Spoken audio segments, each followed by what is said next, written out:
तो ट्रांसफार्मर कुछ इस तरीके से दिखता है ना, जो आपने गली नुक्कड़ पे देखा होगा, उसके अंदर का जो स्कीमेटिक डायग्राम जो होता है वो कुछ इस तरीके से होता है। ये ट्रांसफार्मर का मेन टैंक है। क्या है? Main tank. मेन टैंक के अंदर ये जो डॉटेड डॉटेड लगा, ये सारा का सारा क्या है? ऑयल। इसको क्या बोलते हैं? ऑयल है। ये पूरा का पूरा ऑयल भरा हुआ है। ट्रांसफार्मर ऑयल पूरा का पूरा इसमें पूरे मेन टैंक में फिल है।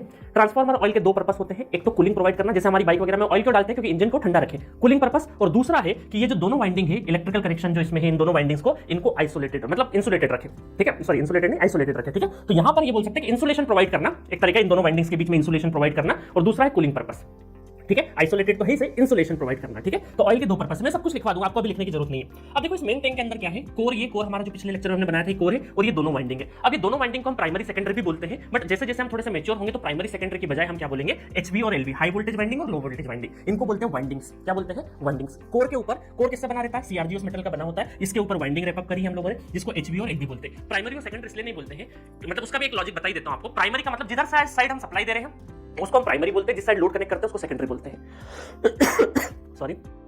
बट ट्रांसफार्मर में क्या, सप्लाई आप किधर से भी दे सकते हो। मान लो इधर सप्लाई दोगे तो फिर वो प्राइमरी बन जाएगी और ये सेकेंडरी बन जाएगी। तो प्राइमरी और सेकेंडरी की लोकेशन फिक्स नहीं होती, डिपेंड करती है सप्लाई किस साइड से दे रहे हो, ठीक है? तो जैसे जैसे हम थोड़े से बड़े होंगे तो फिर हमने सोचा कि हम क्यों ना एचवी और एलवी वाइंडिंग बोले। क्यों? क्योंकि हमें पता है कि ट्रांसफार्मर में स्टेप अप और स्टेप डाउन काम को करने के काम आता है। इस वजह से एक वाइंडिंग हाई वोल्टेज होगी और एक लो वोल्टेज होगी। तो हम ये बोल देंगे कि एक हाई वोल्टेज रहेगी, एक लो वोल्टेज, चाहे आप सप्लाई किधर से भी दो, वाइंडिंग हाई वोल्टेज और लो वोल्टेज जो नंबर ऑफ टर्न्स कम या ज्यादा रहेंगे वो तो फिक्स हो जाएगा एक बार। तो इसलिए हम एचवी वाइंडिंग और एलवी वाइंडिंग से लगाते हैं। अब इन वाइंडिंग्स को जो इलेक्ट्रिकल कनेक्शन से हमें बाहर लेके जाना है, क्योंकि बाहर से ट्रांसमिशन लाइन आ रही है, ये ट्रांसमिशन लाइन आ रही होगी, ट्रांसमिशन लाइन आ रही होगी। इस ट्रांसमिशन लाइन पे अगर हमें कनेक्ट करना है तो ये जो मेन टैंक है, ये जो वायर है, इनको बाहर लेके आना पड़ेगा। तो बाहर लाएंगे हम with the help of bushings. ये क्या है? बुशिंग्स। आपने देखा होगा ब्राउन कलर की बुशिंग्स रहती, सिरामिक या पोर्सिलिन की बनी हुई ट्रांसफार्मर के ऊपर। तो यहां पर जो बुशिंग के साइज बड़े होंगे, है ना, बुशिंग देखना, तो दो बुशिंग या तीन बुशिंग सिंगल फेज ट्रांसफार्मर होगा तो दो बुशिंग्स आपको बड़ी दिखेगी और दो छोटी दिखेगी, है ना? तो इसका मतलब क्या है कि बुशिंग्स का मतलब एक हाई वोल्टेज वाली जो वाइंडिंग, जैसे हाई वोल्टेज यहां चली गया, एक इधर चले जाएगा, है ना? अभी मैंने इधर उधर बना दिया इस डायग्राम में, अदरवाइज तो पास पास में बना देते हैं, हटा दो, अभी कॉम्प्लेक्स हो जाएगा थोड़ा। अभी मैं बस ये सिंबल एक कर देता हूं, एक वायर कनेक्ट कर देता हूं, है ना? अदरवाइज ये दोनों होंगे। तो जो एचवी वाइंडिंग है वो एचवी वाली बुशिंग से, एचवी मतलब कौन सी बुशिंग? बड़ी, क्योंकि भाई ज्यादा वोल्टेज है तो ज्यादा पोर्सिलिन या फिर ज्यादा सिरेमिक मटेरियल का बना हुआ रहेगा ना, वोल्टेज को इंसुलेट करने के लिए।